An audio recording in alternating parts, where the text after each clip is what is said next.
paz do Senhor Jesus, Pastor Ivaldo, aqui para trazer mais uma pré-aula da lição da Escola Bíblica Dominical. Estamos falando de Joinville, Santa Catarina, igreja presidida pelo pastor Sérgio Melfior e também pelo pastor Eliseu Melfior.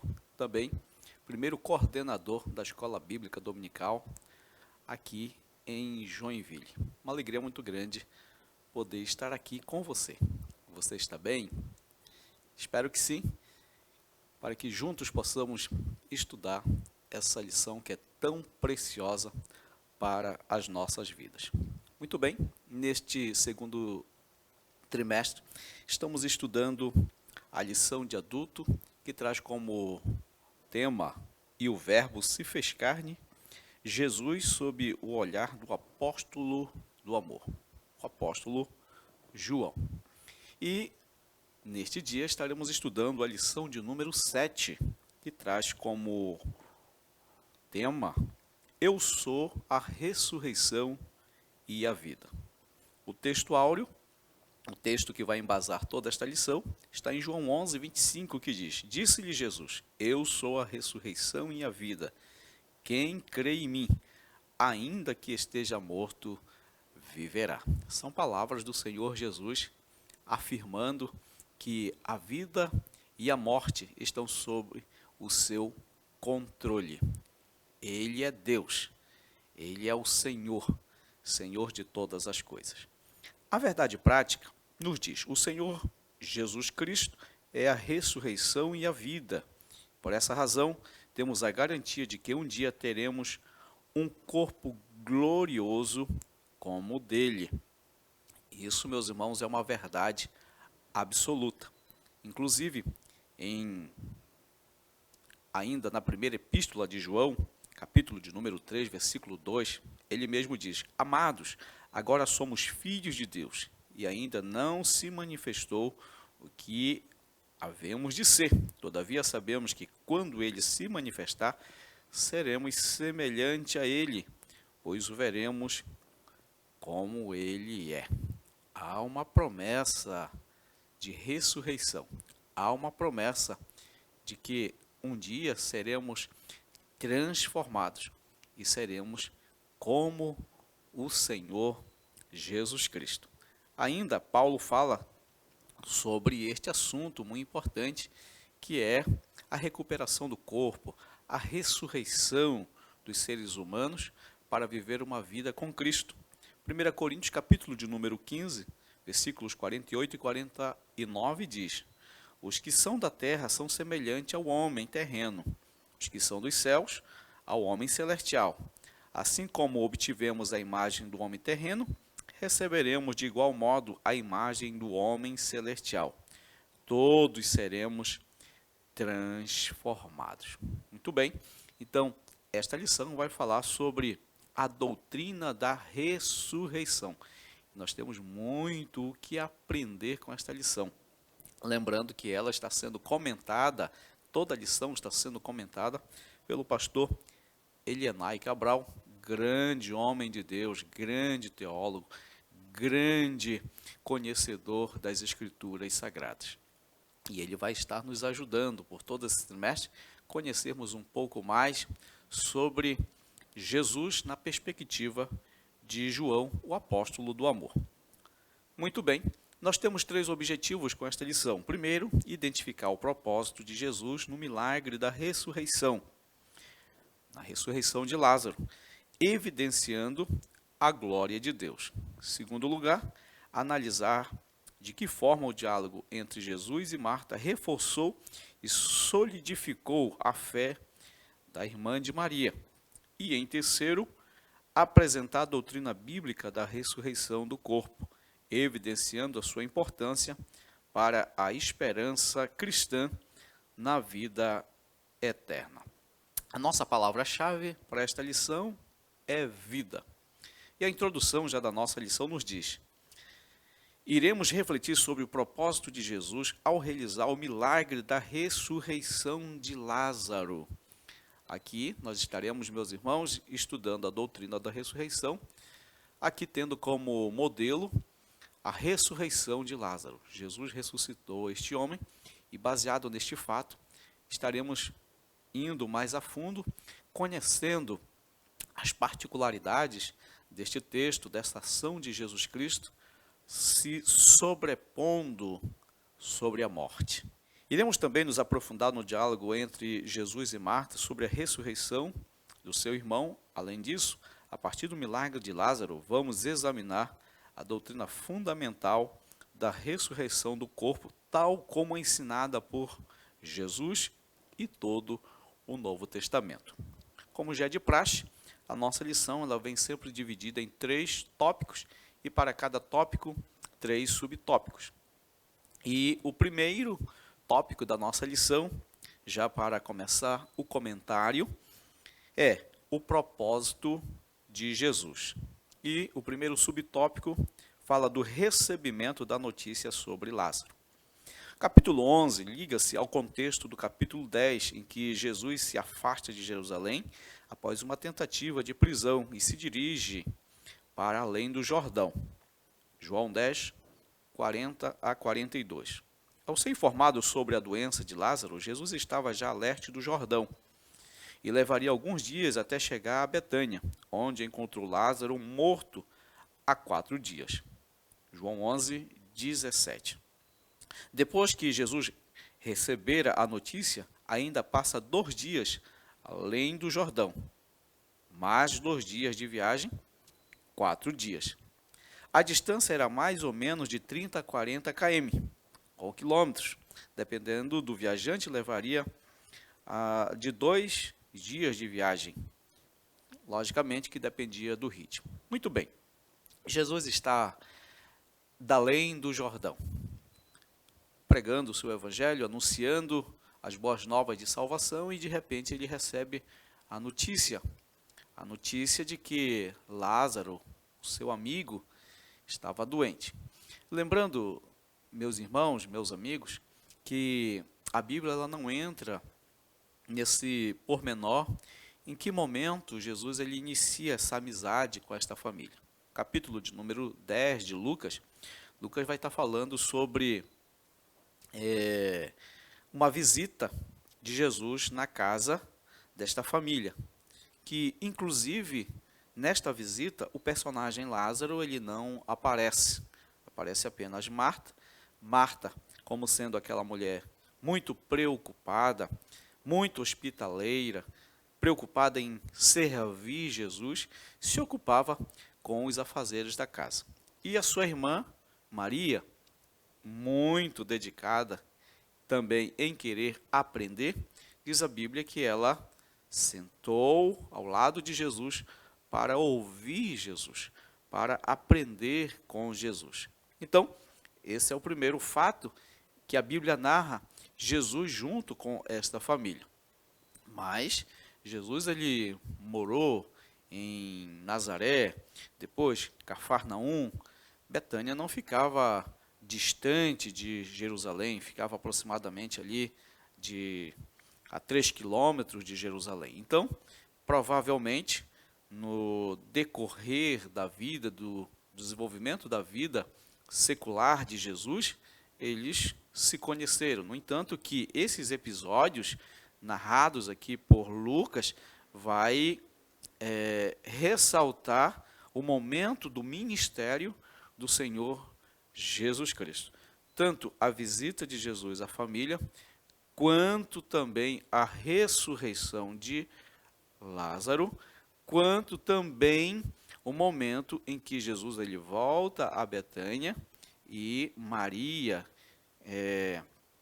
tendo em mãos um perfume muito caro, perfuma os pés do Senhor Jesus e enxuga com os seus cabelos. Então são fatos narrados no momento do ministério do Senhor Jesus Cristo. No entanto, que já havia uma familiaridade e ali as irmãs mandaram essa informação de que Lázaro, amigo de Jesus, estava doente. E quando Jesus recebe esta notícia, Jesus ainda fica algum tempo, pelo menos os 2 dias ainda, pregando, anunciando o reino de Deus, porque de fato toda aquela situação que agora estava se construindo seria para a glória de Deus, como o próprio Senhor Jesus afirma. Então, da além do Jordão, aonde Jesus estava, passou ainda 4 dias para que Jesus chegasse até Betânia. Muito bem. O segundo subponto diz: o desapontamento de Maria e Marta. Devido ao carinho e amizade que nosso Senhor tinha pela família de Betânia, pois ele os amava, elas desejavam ardentemente que Jesus chegasse rapidamente. Isso está em João 11:5. No entanto, a visita dele no tempo de Maria e Marta não se concretizou. Por quê? Porque o nosso tempo não é o mesmo tempo de Deus. Deus sabe o melhor tempo. Marta, Maria mandaram avisar Jesus, porque na mente delas, se Jesus chegasse e Lázaro ainda estivesse doente, ficaria mais fácil, digamos assim, para que o milagre acontecesse. Lázaro morre nesse interim, nesse espaço em que Jesus recebe a notícia e que passa 4 dias, porque quando Jesus chega em Betânia, já se passaram 4 dias e que Lázaro havia falecido. E nós estamos estudando que a Marta, para ela, seria muito mais interessante Jesus ter chegado quando Lázaro ainda estava doente. Mas o tempo de Deus, ele é precioso. Ele sabe o melhor tempo para a minha vida, para a sua vida. Glória a Deus. É interessante também que lá em João 2,4, Jesus ele vai falar, inclusive com a sua mãe, se referindo ainda sobre essa questão do domínio do tempo, o tempo certo para Deus agir. Maria chega com Jesus e diz que o vinho havia acabado. E Jesus, se voltando para ela, ele diz: mulher, ainda não é chegado a minha hora. Mas não passou muito tempo e Jesus manda os empregados trazerem alguns recipientes com água. E depois manda servir o mestre-sala. E quando o mestre-sala prova aquele líquido que estava dentro daqueles recipientes, que na mente dos que pegaram os recipientes com água era apenas água, o mestre-sala, ao provar, ele degusta o melhor vinho. Deus tem o melhor tempo para todos nós. Não nos apressemos, não sejamos precipitados. Nós vivemos um mundo imediatista, onde nós queremos tudo do nosso jeito, tudo na nossa maneira. Mas Deus sabe o melhor tempo para a nossa vida. É fundamental destacar que a vontade soberana de Deus não está sujeita às circunstâncias humanas, por mais difíceis que estas sejam. Contudo, Jesus nunca chega atrasado, nem adiantado no cumprimento da vontade do Pai. Olha só, isso aqui é uma verdade absoluta. Tudo no tempo certo. Coloque a sua vida, coloque todos os seus propósitos, suas metas, seus sonhos nas mãos de Deus. Deus sabe o melhor tempo para concretizar. E o último subponto fala sobre o tempo divino. Maria e Marta acreditavam que, se Jesus estivesse em Betânia, ele poderia realizar o milagre na vida de Lázaro. Elas tinham plena consciência de que nosso Senhor é o Filho de Deus. Veja bem que muitas vezes os propósitos de Deus são diferentes dos nossos. Isso é interessante. Isso é importante refletirmos. Deus tem um propósito para as nossas vidas e muitas vezes nós deixamos nos iludir pelas questões humanas e corremos atrás de coisas que são infrutíferas. Deus, sabendo disso pela sua presciência, ele vai fazer de todos os meios para que o seu propósito, que é o melhor para as nossas vidas, aconteça no tempo certo. No tempo certo. Marta, Maria sabiam que Jesus era poderoso para realizar o milagre da cura. Mas Jesus queria ir além, queria mostrar para elas que ele não só pode curar, mas como ele pode também ressuscitar os mortos. Apesar da desilusão e da tristeza, Maria e Marta iriam vivenciar uma experiência extraordinária de espera que envolveria a perda do ente querido, a ausência temporária de Jesus e a chegada aparentemente tardia do Senhor. Contudo, Jesus Cristo estava prestes a realizar um magnífico milagre que glorificaria a Deus e traria consolo à amada família de Betânia.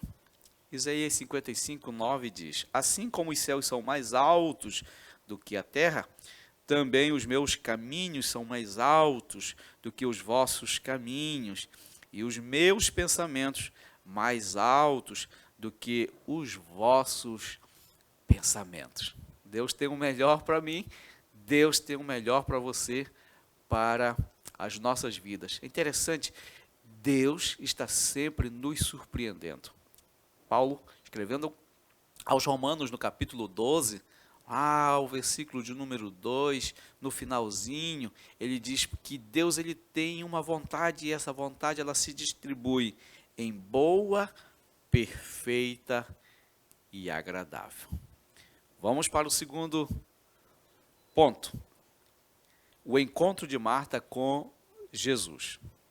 E o primeiro subponto diz: assim que soube que o Senhor estava na cidade, a irmã de Maria dirigiu-se ao encontro dele. Ao vê-lo, expressou a sua convicção de que, se o mestre estivesse presente quando Lázaro ainda estava doente, o seu irmão não teria falecido. Jesus afirmou que Lázaro ia ressuscitar. Está no versículo de número 23 do capítulo 11.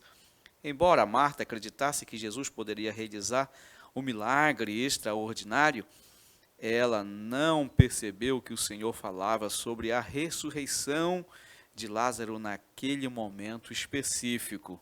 João 11, 24.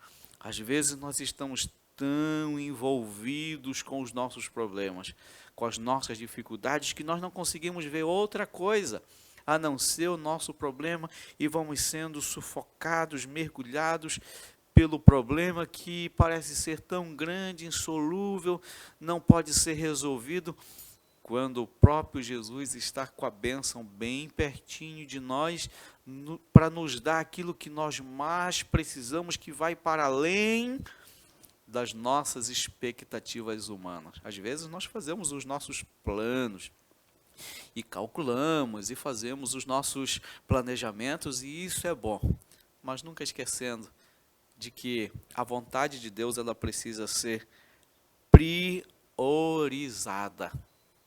Marta acreditava na ressurreição, era uma crença do judaísmo, mas acreditava que isso poderia acontecer em um outro momento. Nós temos outros registros na Bíblia, por exemplo, da mulher samaritana, João capítulo 4, quando Jesus falava da água viva e ela falava apenas da água potável, da água física que estava ali no poço de Jacó.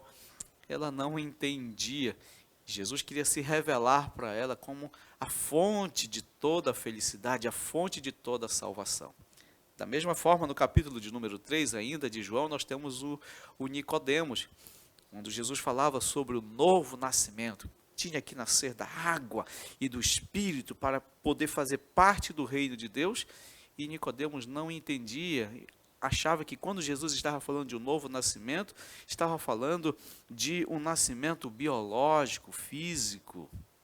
Ora, às vezes os problemas, as dificuldades e as nossas dúvidas e a nossa falta de fé no Senhor Jesus Cristo nos envolvem de tal maneira nas dificuldades que nós não conseguimos entender, perceber e concretizar a verdade bíblica de que Jesus está conosco e Ele tem o melhor para a nossa vida. Na realidade, viver entre a promessa do Senhor Jesus e as circunstâncias da vida é um grande desafio para a fé. Por exemplo, nós temos também os discípulos, quando estavam atravessando o mar da Galileia, e de repente vem aquela grande tempestade, e eles ficaram desesperados, achando que iriam morrer. Mas Jesus estava no barco, e quando eles foram, acordaram Jesus, porque Jesus estava sereno, porque Ele tem o controle de tudo. Ele tem o controle da nossa vida, Ele tem um controle de todas as coisas, independente do que sejam, até mesmo da vida, da morte. Jesus, Ele tem o controle, e era isso que Jesus estava querendo dizer para Marta, e ela não conseguia entender. Aqui, os discípulos olhando para a tempestade, o mar agitado, o vento muito forte batendo contra aquela embarcação. E Jesus, de repente, se levanta e dá uma ordem, estende as suas mãos, manda com que as ondas se acalmassem, o vento parasse, e diz a Bíblia que tudo se fez bonança. No entanto, aquele que é a ressurreição e a vida, estava ali diante dela para ressuscitar fisicamente a Lázaro. E aconteceu. Marta e Maria puderam receber de Deus esse maravilhoso milagre. Muito bem, o nosso segundo subponto, quando Lázaro ressuscitará? É uma pergunta. O diálogo entre Marta e Jesus revela que ela cria na doutrina da ressurreição dos mortos, tal como era ensinada no judaísmo. Já falamos sobre isso. Eu sei que há de ressuscitar na ressurreição do último dia. Ora, para os judeus, o último dia seria o fim dos tempos, quando Deus renovasse tudo. Mas eles não sabiam quando seria exatamente. A expectativa era muito ligada a eventos como a vinda do Messias, a grande tribulação, a vitória de Deus sobre o mal e a restauração de Israel. Era a maneira como os judeus criam na ressurreição. Quando poderia acontecer a ressurreição dos mortos. Contudo, Jesus não se referia primeiramente ao milagre da ressurreição do último dia, como ela pensava, mas sim a realidade daquele instante presente. Para ilustrar essa verdade, ele declara: eu sou a ressurreição e a vida. E aqui nós temos, meus irmãos, um destaque: eu sou. E este eu sou é um dos nomes pelos quais Deus ele se apresenta como sendo o Senhor do tempo. Jesus, ou Deus, ele está preso ao tempo, ao verbo ser. Ele está no passado, ele está no presente e ele está no futuro. Em todo o tempo Deus está.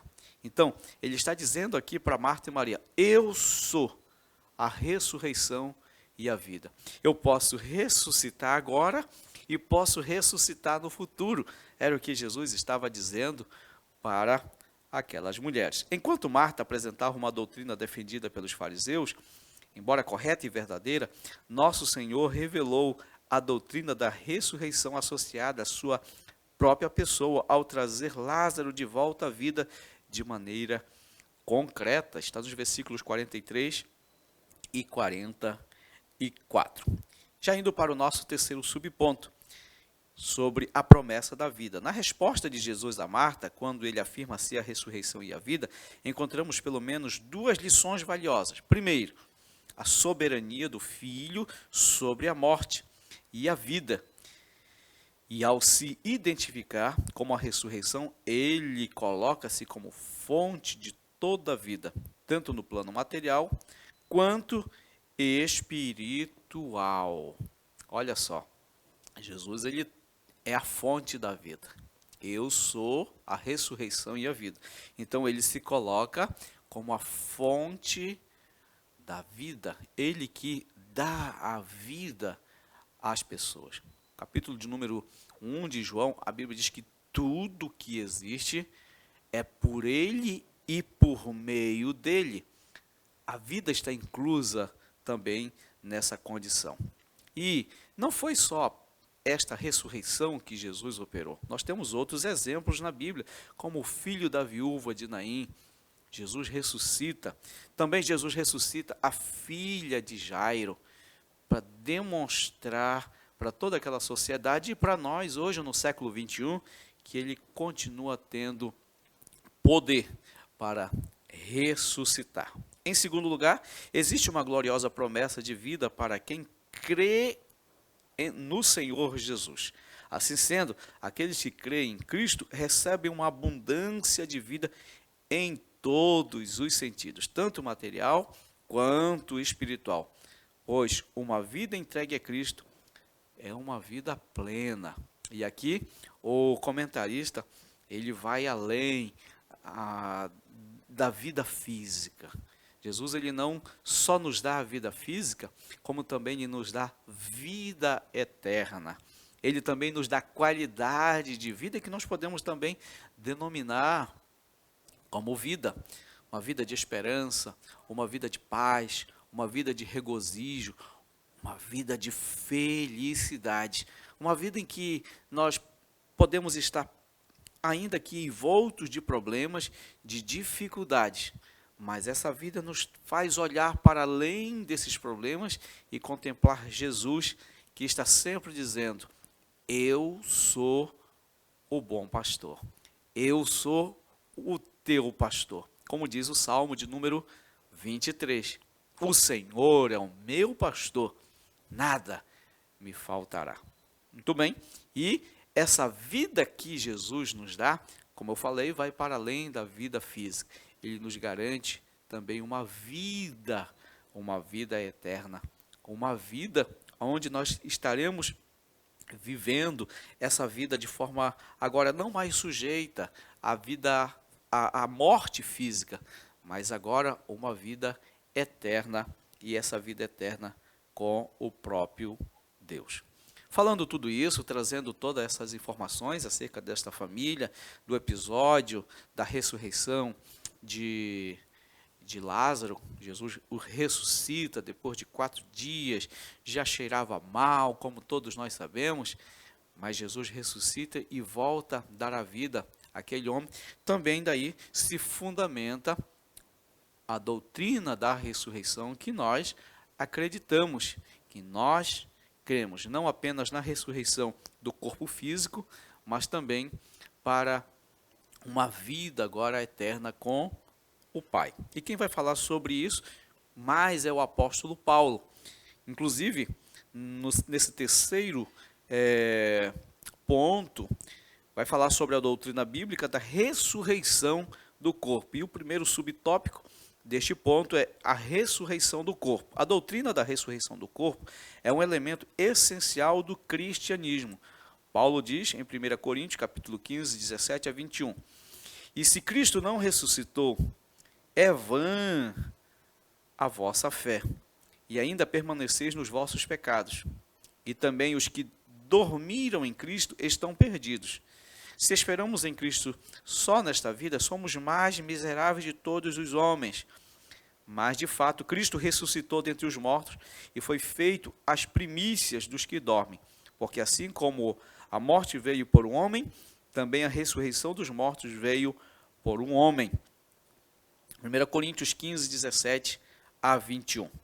O apóstolo Paulo refere-se à mesma ressurreição que abrange todos os mortos, justos e injustos, diferenciando os tempos. Isso está em 1 Coríntios, capítulo de número 15. Assim sendo, os justos ressuscitarão quando a trombeta tocar durante o arrebatamento da igreja.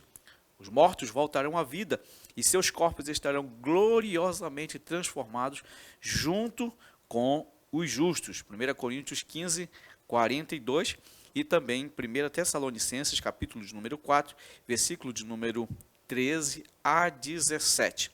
Por outro lado, os injustos ressuscitarão no juízo final e receberão um corpo inglório destinado à condenação eterna. Então veja bem, biblicamente falando, todos que morreram de Adão até os nossos dias, todos ressuscitarão. Logicamente que obedecerão a 2 momentos. Aqueles que morreram em Cristo no momento do arrebatamento da igreja, eles ressuscitarão, terão seus corpos glorificados e se juntarão àqueles que estiverem vivos, que terão seus corpos transformados, e juntos subiremos ao encontro do Senhor nos ares. É isso que a Bíblia nos ensina. Muito bem.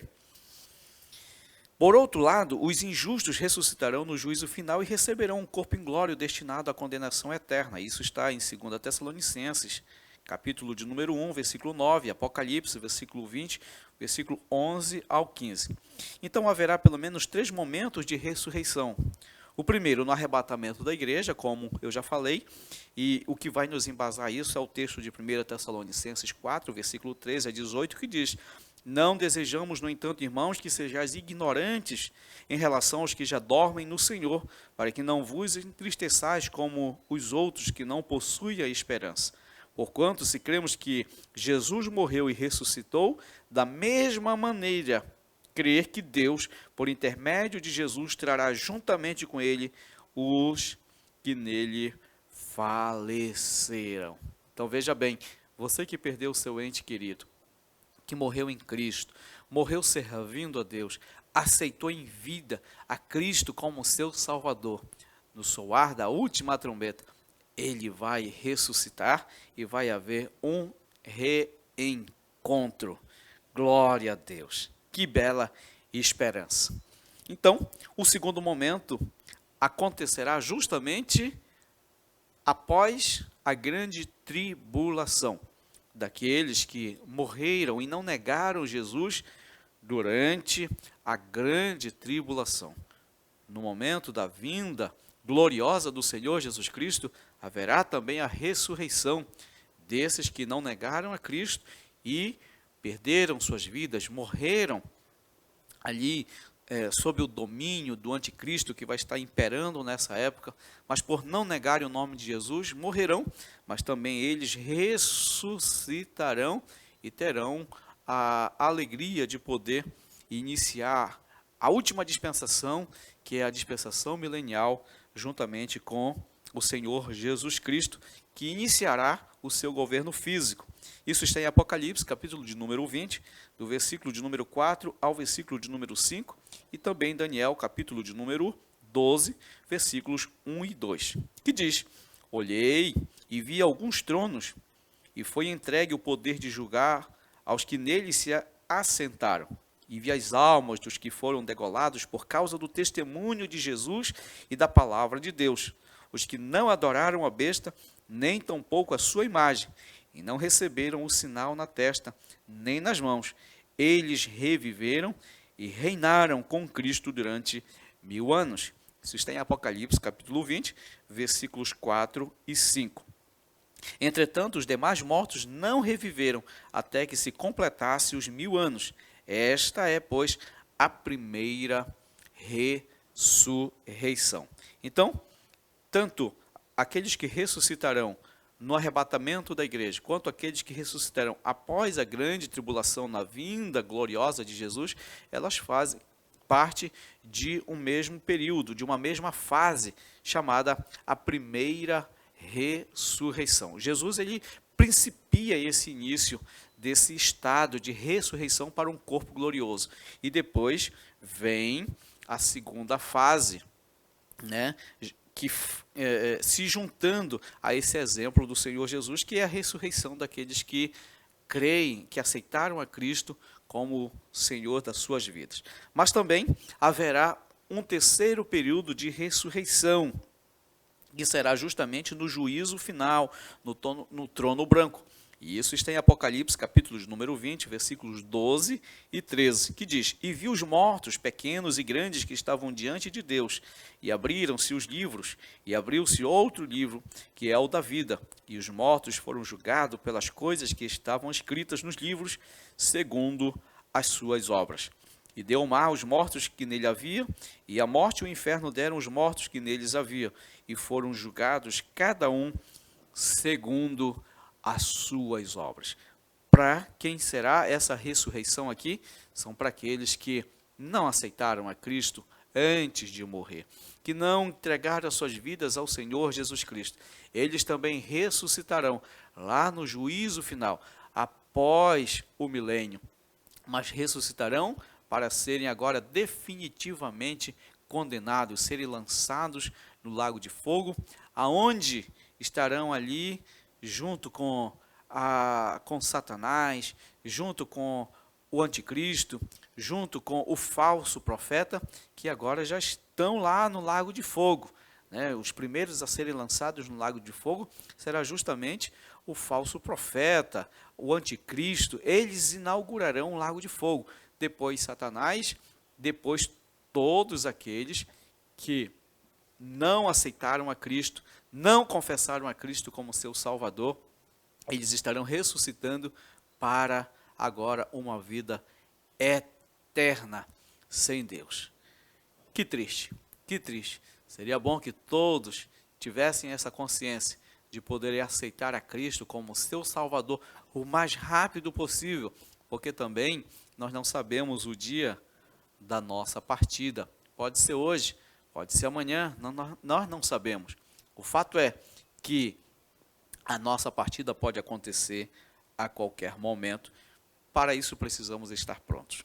O segundo subponto diz: da morte para a vida. Na conversa entre Jesus e Marta também se evidencia a perspectiva da doutrina da ressurreição do corpo, conforme João escreve no capítulo de número 11, versículo 26. A expressão nunca morrerá, mencionada no versículo 26, indica que, embora o salvo em Cristo experimente a morte física, nunca enfrentará a morte espiritual, que é a morte eterna, a morte, o afastar-se de Deus definitivamente. O nosso Senhor fala de algo que vai além da compreensão humana e distingue entre vida natural e vida eterna. Assim sendo, conforme diz, ainda que esteja morto, viverá. Para o crente, a morte não representa um fim sem esperança. É isso mesmo, aqueles que aceitam a Cristo como seu Salvador. É interessante, você vai num culto fúnebre de pessoas evangélicas, pessoas que aceitaram a Cristo como Salvador, você não vai ver aquele desespero. As pessoas, elas choram, as pessoas se lamentam pela questão da familiaridade, do amor, do apego, agora do distanciamento, mas existe ali uma esperança dentro de cada pessoa que está ali. Por isso há uma certa tranquilidade, porque essa esperança da ressurreição está muito viva no coração desses que agora estão perdendo os seus entes queridos. Assim sendo, conforme diz, ainda que esteja morto, viverá. Para o crente, a morte não representa um fim sem esperança. Pelo contrário, sob uma ótica bíblica e segundo os ensinamentos de Jesus, a morte é uma transição para a vida eterna, onde a ressurreição do corpo marca o início de uma nova realidade e natureza espiritual. Para que serve a morte para o crente em Jesus? Apenas para uma transição, saída desse campo físico para um campo metafísico. Uma vida natural, uma vida material, para uma vida agora espiritual. E o terceiro, último subponto diz uma viva esperança. O relato sobre a ressurreição de Lázaro demonstra como Jesus Cristo abordou o tema da morte de entes queridos. Ele sentiu compaixão, chorou e manifestou preocupação porque sabia das dores causadas pela morte. João 11, 35 e 39. Contudo, ao declarar sobre Lázaro, Lázaro vem para fora, nosso Senhor revela que aquilo que o Deus Todo-Poderoso realizará na vida de todos aqueles que morreram em Cristo. Ao ressuscitar Lázaro, ele evidencia concretamente que também ressuscitará dentre os mortos aqueles que foram salvos. Esta é a nossa viva esperança e, de fato, está vivo dentro do nosso coração. Eu quero concluir, nesse momento, esta lição, citando a canção intitulada A Esperança, uma composição do Carlos Moisés, de 1983, que diz: que saudade que nos vem a lembrança daqueles que já partiram para Deus, mas nós temos uma viva esperança de revê-los novamente lá no céu. O refrão da canção diz: lá verei meu pai, lá verei minha mãe, lá verei Isaque e Jacó, lá verei Abraão e serei seu irmão, lá verei meu Jesus com as marcas na mão. A segunda estrofe diz: lá verei o meu amigo Paulo, lá verei Pedro, Tiago e João, mas primeiro quero ver o meu mestre e amá-lo de todo o meu coração. Que esperança maravilhosa! Concluindo a nossa lição, o milagre realizado na ressurreição de Lázaro ilustra uma verdade muito mais ampla e profunda. Haverá um tempo em que aqueles que morreram em Cristo ressuscitarão e terão seus corpos gloriosamente transformados. Esta doutrina pode ser ilustrada por meio do episódio da ressurreição de Lázaro. Deus abençoe a sua vida, Deus abençoe o seu coração, juntos na escola bíblica dominical, para aprendermos um pouquinho mais. A palavra de Deus ela é inesgotável, e eu acredito que o seu professor, o seu mestre, o seu ensinador da escola bíblica dominical terá a iluminação divina para ir mais profundamente nessa lição tão especial deste domingo. Deus abençoe a sua vida, em nome de Jesus.